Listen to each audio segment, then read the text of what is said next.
எவ்வளவு நேரச்சி அண்ணா வராங்க இன்னும் வராங்க வந்தபாடு இல்ல வீட்டுக்கு.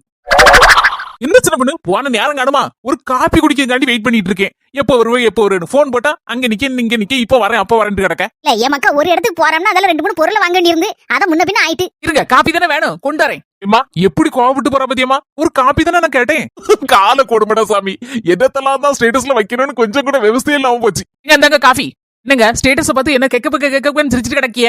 அது இல்ல சின்ன பொண்ணு என் ஃப்ரெண்ட் இருக்காப்ல அவன் பொண்டாட்டிக்கு காஃபி போட்டு கொடுத்தது ஜூஸ் போட்டு கொடுத்தது இதெல்லாம் ஸ்டேட்டஸ்ல வச்சு ஒரே ஜாலியா கொண்டாடிட்டு கிடக்கான். இதெல்லாம் ரொம்ப பைத்தியகாரமா தனமாலாம் இருக்கு. எதுங்க பைத்தியக்காரத்தனா? அவன் பொண்டாட்டிக்கு காப்பி போட்டு கொடுக்கான் இல்ல ஜூஸ் போட்டு கொடுக்கான். அத சந்தோஷமா ஸ்டேட்டஸ்ல வச்சிருக்கான். அதுக்கு என்ன? என் மக்கா நாங்க ஒரு அவசரமா வெளியே போயிருக்கோம். வாரது வரைக்கும் ஒரு கப் காபி கூட போட்டு குடிக்காம உட்கார்ந்துட்டே இருக்க பத்தியா? அப்போ உடனே நான் என்னன்னு சொல்ல? என்னமா சொல்லுத?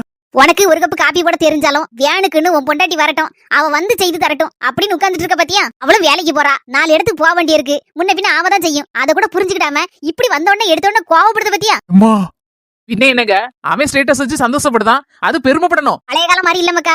அந்த காலத்துல உங்க அப்பா நான் காப்பி போட்டு தந்தாதான் குடிப்பேன்னு உட்கார்ந்துருப்பாரு. ஆனா அப்படி இல்ல இந்த காலம். உங்களையில சரிக்கு சமமா வேலைக்கு போறாங்க. அப்போ அவங்களும் வெளியில போயிட்டு வந்து நமக்கு யாராவது ஒரு கப் காஃபி போட்டு தருவாங்களா அப்படி நினைச்சிட்டு இருக்க நேரத்துல டயர்டா வரக்கூடிய நேரத்துல நீங்க வீட்டுல உட்காந்துக்கிட்டு எனக்கு ஒரு காப்பி போட்டு தரலையான்னு சொல்லி கோவப்படல என்னங்க அர்த்தம் இருக்கு? சாரி சின்ன பொண்ணு. நான் வருத்தப்படணும்னு சொல்லல புரிஞ்சுவிடணும்னு சொல்லுதேன். ஆமையா அந்த காலம் மாதிரி இருக்காத. எது வரந்தாலும் சரிதான் செஞ்சு பழகிக்கோ. அதுக்காண்டி பாத்திரத்து கழுவு துணியை தவ அதை செய்ய சோத்த பொங்கு அப்படின்னு செய்ய சொல்லல. ஒரு கப் காப்பினாலும் நீ போட்டு குடிக்கணும்ல ஐயா. அதுதான் இந்த காலத்துல வியானு பத்துக்க. மொத்தத்துல பொண்டாட்டிய புரிஞ்சு நடந்துக்கையா.